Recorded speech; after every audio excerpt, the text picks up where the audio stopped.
Bismillahirrahmanirrahim. Assalamualaikum warahmatullahi wabarakatuh. Alhamdulillahirabbil alamin. Allazi ja'ala syamsa wal qamara husbana. Asyhadu an la ilaha illallah wahdahu la syarikalah wa asyhadu anna sayyidana Muhammadan abduhu wa rasulullah nabiyya wa la rasula ba'dah. Qala Allah ta'ala fil kitabil karim, a'udzubillahi minasyaitonir rajim. Bismillahirrahmanirrahim. Ya ayyuhalladzina amanu ittaqullaha haqqa tuqatih wa la tamutunna illa wa antum muslimun. Wa qala aidan ya ayyuhalladzina amanu ittaqullaha wa tansur nafsum ma qaddamat lighadin wattaqullaha innallaha khabirum bima ta'malun. Shadaqallahul azim.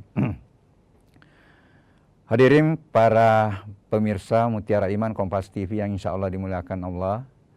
Puji dan syukur senantiasa kita panjatkan kehadirat Allah Subhanahu wa taala, Tuhan yang menjadikan matahari dan bulan sebagai alat perhitungan waktu.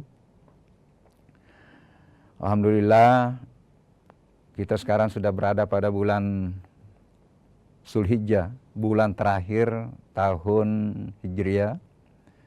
Waktu yang dihitung bersandar pada pergerakan bulan. Bertepatan dengan bulan Juni, ya.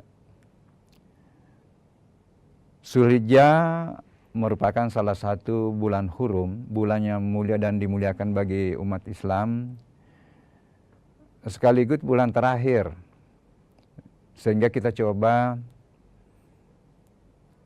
tema kita pada kesempatan ini bagaimana mengevaluasi amalan atau mengevaluasi diri di akhir tahun. Karena setiap kita sampai pada suatu momen menjalani perjalanan kehidupan, ada dua minimal kita lakukan. Yang pertama adalah kita bersyukur karena masih dikasih kesempatan oleh Allah untuk sampai pada suatu momen tertentu. Kemudian kedua, kita diperintahkan untuk selalu mengevaluasi diri. Mengevaluasi iman dan ketakwaan kita. Kenapa? Karena kita hadir di dunia ini, ya, kita dihadirkan di dunia itu tidak terlepas dari dua peran sebenarnya. Ya. Yang pertama adalah sebagai hamba untuk menyembah hanya kepadanya. Aku tidak ciptakan jin dan manusia kecuali hanya menyembah kepada aku. Kemudian kedua, ya, kita hadir untuk mengelola bumi. Mengelola bumi menjadi khalifah, inni ja'ilun fil ardi khalifah, yang akan juga dipertanggungjawabkan nanti di hadapan Allah. Jadi silih bergantinya kehidupan kita ini sebenarnya adalah silih berganti antara melaksanakan peran kehambaan, ya, yang berimplikasi kepada amalan-amalan ritual bagi kita umat Islam. Kita sholat ketika tiba waktu sholat. Kemudian melaksanakan fungsi dan peran kehalifaan dalam berbagai profesi. Sebagai ibu rumah tangga, sebagai dosen, sebagai gubernur, sebagai bupati. Itu adalah peran kehalifaan. Nah, ini perlu kita mengevaluasi. Harus kita evaluasi karena terkait dengan iman dan ketakwaan. Jadi peran kehambaan dan kehalifaan itu sebenarnya itu berkaitan dengan keimanan dan ketakwaan. Berkaitan dengan titian jalan kehidupan kita. Yang Allah sudah menyampaikan bahwa jangan kamu meninggalkan dunia ini, ya, sebelum mampu berserah diri kepada aku. Ya. Karena kita yakini bahwa masih ada 3 stasiun kehidupan setelah dunia ini, ya, yaitu alam barzakh, alam kebangkitan, dan alam kembali kepadanya.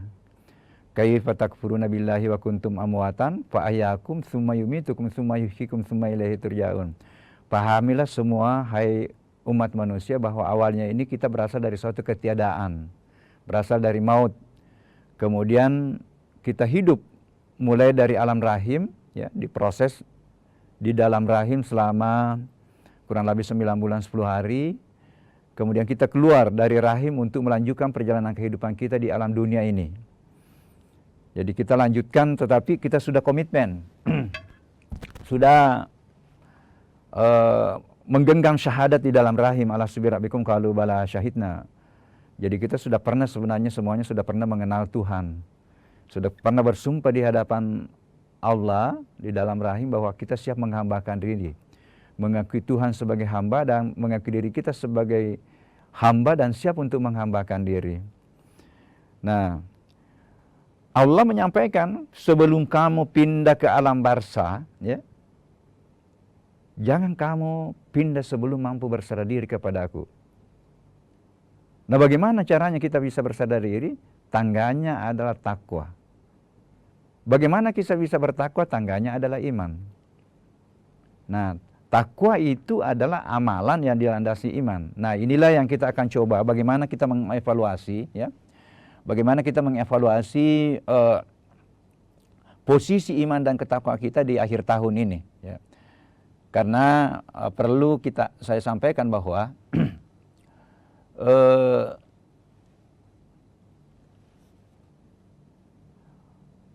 evaluasi keimanan dan ketakwaan, kalau kita bisa bagi, ya, yang pertama ada evaluasi harian. Jadi setiap hari itu sebenarnya ada evaluasi.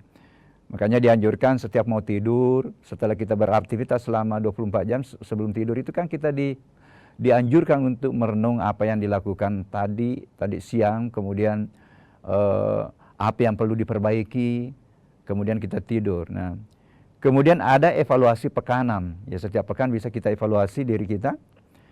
Kemudian ada evaluasi bulanan, dan terakhir ada evaluasi tahunan. Nah, inilah kita akan tekankan pada kesempatan ini, mengevaluasi amalan-amalan tahunan kita, karena ini sudah akhir tahun.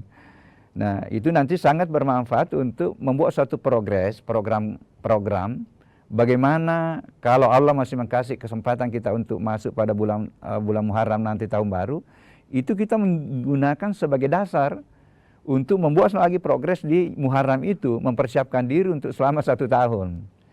Kenapa ini penting? Karena Allah menyampaikan, barang siapa yang saat ini sama aja kemarin, itu rugi. Apalagi kalau lebih buruk kemarin, ya tahun ini lebih buruk dari kemarin, itu laknat. Yang beruntung ketika kualitas diri dan amalan kita tahun ini lebih baik daripada kemarin. Jadi perlu kita evaluasi. Nah, untuk kita lanjutkan nanti bagaimana cara mengevaluasinya, kita akan lanjutkan setelah pesan-pesan berikut ini.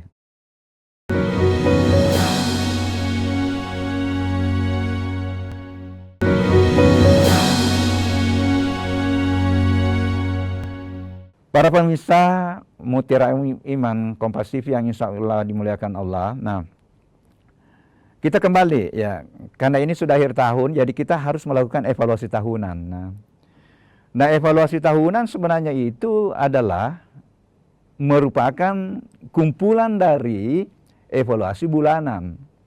Misalnya tadi, kalau kita mulai membuat suatu progres, bagaimana menata tadi program-program kehidupan kita, baik yang terkait dengan iman maupun yang terkait dengan ketakwaan mulai Muharram. Apa yang dilakukan di Muharram itu, kemudian itu setelah Safar, apa yang dilakukan? Dan bisa nanti kita koreksi diri kita, karena setiap bulan itu ada tawaran-tawaran amalan. Tawaran-tawaran amalan untuk bagaimana meningkatkan keimanan dan ketakwaan kita. Taruh misalnya di Muharram. Di Muharram itu kan ada di situ puasa Asyura nanti. Ya. Kalau di kampung, ya bukan hanya di kampung, itu ada juga membuat bubur Asyura. Nah, itu bagus itu, ya, bubur saja. Tapi di situ sebenarnya disunahkan untuk berpuasa, jadi sebaiknya bubur Asyura itu digunakan untuk buka puasa bersama. Nah, setiap misalnya tahun ada 4 bulan hurum, Allah menawarkan di situ, di bulan hurum itu ada ruang untuk bagaimana kita mengumpulkan amalan-amalan, mengisi pundi-pundi amal kita, mengisi rekening spiritual kita. Misalnya di 4 bulan haram itu, ya, Zulqa'dah, Zulhijjah, kemudian Muharram dan Rajab, Allah menyampaikan pada bulan itu, latih dirimu, jangan menganiaya diri. Jangan menganiaya diri, jangan tebarkan kebencian. Ya. Jangan membuat keonaran di 4 bulan hurum itu. Tetapi di setiap bulan hurum itu ada lagi spesifik. Ya. Ada spesifik, misalnya di Zulhijjah ini ada yang spesifik. Spesifik karena di bulan Zulhijjah ini ada prosesi ibadah haji yang luar biasa. Ya, pada pertemuan sebelumnya saya sudah sampaikan bahwa tujuan ibadah haji sebenarnya itu meningkatkan ya ketakwaan kita menuju pada penyerahan diri. Ya. Jadi menuju penyerahan diri dan membutuhkan ada 4 karakter untuk menuju pada penyerahan diri. Yang pertama adalah ketaatan. Yang kedua adalah kesabaran. Yang ketiga adalah pengorbanan. Yang keempat adalah keikhlasan. Ini 4 yang dilatihkan sebenarnya di ibadah haji yang dilaksanakan di bulan Zulhijjah.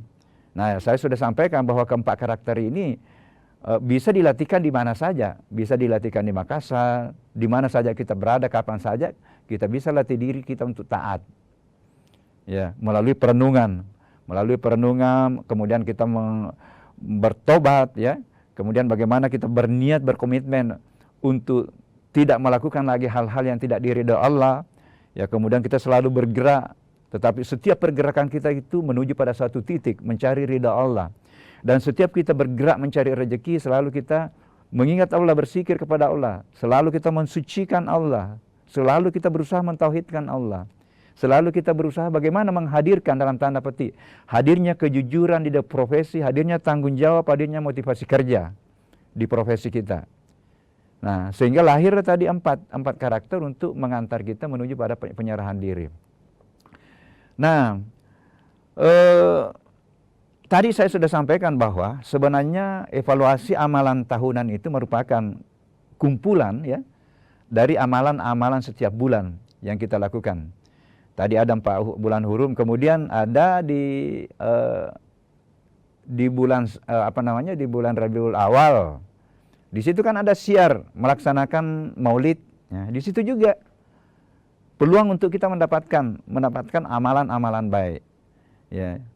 Di situ ada Maulid. Ya, Maulid itu bukan bid'ah, karena Maulid itu sebenarnya kan di situ kita membuktikan cinta dan bentuk sayang kita kepada Rasulullah Muhammad SAW, sehingga kita memperingati kelahirannya. Nah, setelah itu Rabiul Awal di bulan apa lagi? Rajab. Di Rajab di situ ada. Ya, selain tadi dilarang menganiaya diri karena Rajab itu merupakan salah satu bulan hurum. Kemudian kita melaksanakan lagi peringatan Isra Mi'raj. Nah, di situ banyak lagi peluang amal-amal yang bisa kita lakukan, bisa kita kumpulkan untuk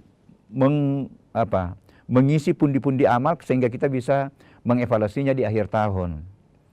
Ya, di bulan Rajab itu karena di situ peristiwa Isra Mi'raj, kita coba memperbanyak juga mi'raj kita.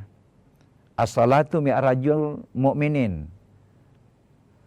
Bahwa sesungguhnya salat itu adalah mi'rajnya orang beriman.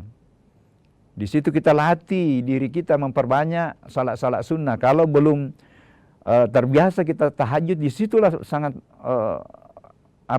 sangat bagus untuk kita latih memperbanyak mi'raj pada bulan Rajab itu. Sebelumnya ada bulan apa lagi? Ada bulan sebelum Rajab itu ada kan bulan yang dianjurkan kita untuk memperbanyak puasa. Sya'ban, bulan Sya'ban, dan di situ latihan untuk berpuasa sunnah. Ya, bahkan di situ kan ada nifus Sya'ban. Ya, terkadang lagi dipertengkarkan ini di mana dalilnya nifus Sya'ban. Padahal Rasulullah di situ sudah menyampaikan kepada kita bahwa puasanya Rasulullah di bulan Sya'ban itu terkadang menghampiri jumlah puasanya di Ramadan. Nah, kalau Rasulullah berpuasa menghampiri jumlah puasanya Ramadan, kenapa mau dipertengkarkan lagi yang nifus Sya'ban itu yang satu ya. Nah, inilah yang membutuhkan kita harus belajar bagaimana kita bijak di dalam beragama, bijak kita di dalam melakoni kehidupan beragama dan bermasyarakat. Nah, kemudian apalagi? Nah, tadi bulan bulan Ramadan itu sudah jelas. Bulan Ramadan itu bulan yang sangat mulia. Di situ diturunkan Al-Quran sebagai hudal linnas wabayyinatin minal huda wal furqan, sebagai petunjuk kehidupan. Kita diperintahkan untuk berpuasa untuk meningkatkan ketakwaan kita. Ya ayyuhallazina amanu kutiba alaikumussyam kama kutiba alal ladzina min qablikum la'allakum tattaqun. Ya, jadi takwa yang kita genggam atau yang kita raih di bulan Ramadan itu, itulah sebenarnya sebagai bekal untuk bagaimana masuk ke bulan Zulhijjah. Bekal untuk melaksanakan ibadah haji bagi saudara kita yang memiliki kemampuan dan sudah sampai gilirannya untuk ke tanah suci. Jadi makanya dikatakan bahwa bekal untuk ke tanah suci atau berhaji itu adalah takwa. Nah, kalau bekal kita untuk bagaimana mengoptimalkan 10 hari pertama Zulhijjah itu juga takwa. Ya, kita tingkatkan misalnya amalan-amalan di Zulqa'dah itu kan jangan menganiaya diri. Kemudian di bulan Syawal itu kita ada Idul Fitri, kemudian ada lagi puasa Syawal di situ 6 hari. Itu semuanya peningkatan ketakwaan secara berlanjut, secara berkelanjutan. Sampai mencapai nanti takwa yang sebenarnya takwa. Karena itulah perintah Allah. Jangan kamu pindah ke alam kubur sebelum mampu berserah diri. Nah, untuk menuju pada penyerahan diri adalah takwa yang sebenarnya takwa. Ya ayyuhallazina amanu taqullaha haqqa tuqatih wa la tamutunna illa wa antum muslimun. Nah, ini aja ya. Kemudian setelah Syawal masuk ke Zulqa'dah. Berlaku lagi tadi itu, jangan menganiaya diri karena 4 bulan itu berlaku itu. Janganlah kamu menganiaya dirimu di 4 bulan hurum. Berarti berlaku di Zulqa'dah, berlaku di Zulhijjah, berlaku di Muharram, berlaku di Rajab. Sambil ada lagi tambahan-tambahan amalan spesifik. Tadi di Zulhijjah saya sampaikan ada ibadah haji, ada ibadah kurban, apalagi ada puasa ada puasa Arafah, ada puasa 8 Zulhijjah, puasa Tarwiyah, bahkan bisa 1 sampai 9. Nah, jadi itulah yang kita hitung-hitung, kita evaluasi di bulan Zulhijjah ini. Nah, kita akan lanjutkan lagi setelah pesan-pesan berikut ini.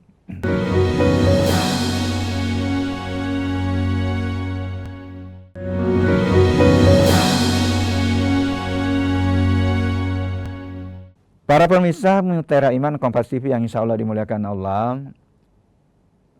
sebagai kesimpulan dan bahan renungan, saya ulang lagi bahwa kita melakoni hidup ini itu hanya melakoni 2 peran, yaitu peran kehambaan yang implikasinya pada amalan-amalan ritual, sholat, puasa, zakat, kunjungan Baitullah.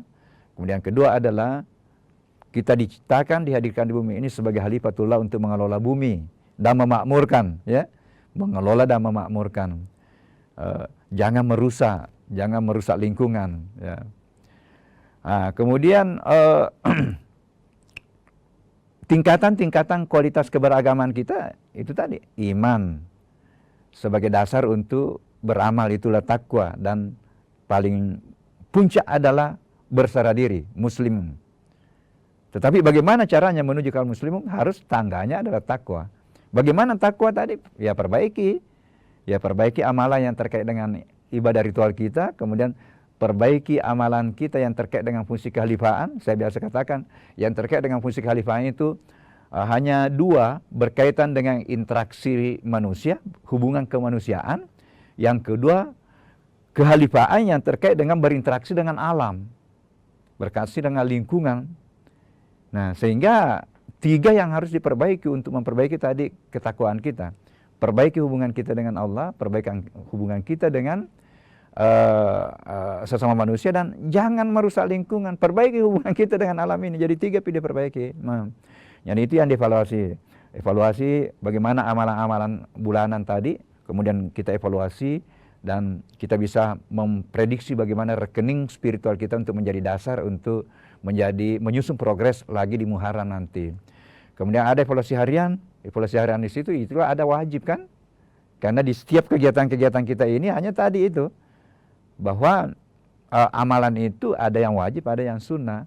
Ada yang terkait dengan amalan ritual, terkait dengan muamalah, atau terkait dengan ghairul mahdah, ya. Ada wajib, ya. Tahunan yang wajib itu adalah puasa, ya, yang diwajibkan di bulan suci Ramadan. Kemudian zakat fitrah. Apalagi zakat mal kalau sampai nisabnya, berarti hanya itu sebenarnya yang wajib.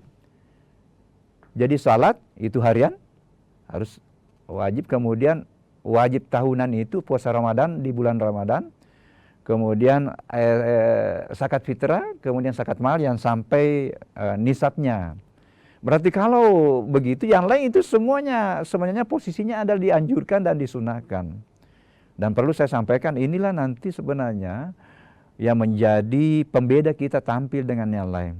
Saya ulang lagi para pemirsa bahwa berdoalah semua sampai pada suatu posisi nanti bahwa kita merasa kehilangan kalau tidak merasakan yang sunnah-sunnah. Karena tadi wajib itu sangat terbatas. Jadi peluangnya untuk kita melejit mendekat kepada Allah, beda tampil dengan yang lain, perbanyak yang sunnah. Nah, makanya Allah menyampaikan di surah ketiga, 31 itu, ya, ketika hambaku nanti sudah mencapai pada makam, sudah merasa kehilangan, masaharan iku dinafega sunnah-sunnah, merasa kehilangan kalau tidak tahajud, tidak duha, merasa kehilangan kalau tidak puasa sunnah. Apa yang disampaikan Allah dalam hadis qudsi itu, akulah yang datang menata mulai dari caranya berpikir, caranya mengambil keputusan, seluruh gerakan-gerakan tubuhnya aku yang pandu. Masya Allah. Rupanya para pemirsa, ini adalah perjuangan, ini adalah jalur untuk kita selalu mendekat kepada Allah dan selalu mendapat bimbingan secara berkelanjutan dari Allah. Apapun yang kita lakukan, insya Allah melalui itu akan dibimbing oleh Allah, karena kita melakukan proses pendekatan melalui memperbanyak yang sunnah-sunnah. Saya kira itu yang sangat penting itu. Nah, jadi ini evaluasi. Sekali lagi evaluasi, karena ini sudah bulan terakhir. Jadikanlah nanti hasil evaluasi kita itu untuk membuat suatu progres di bulan Ramadan. Mudah-mudahan Allah memberikan lagi kita kesempatan untuk lanjut lagi kehidupan kita selama 1 tahun ke depan, dan kita bisa mendapatkan lagi bulan Zulhijjah tahun 1447. Saya kira itu mudah-mudahan bermanfaat, mudah-mudahan mencerahkan, dan mohon maaf ketika ada hal yang keliru, tolong diluruskan. Wallahu muwaffiq ila aqwamit thoriq. Assalamualaikum warahmatullahi wabarakatuh.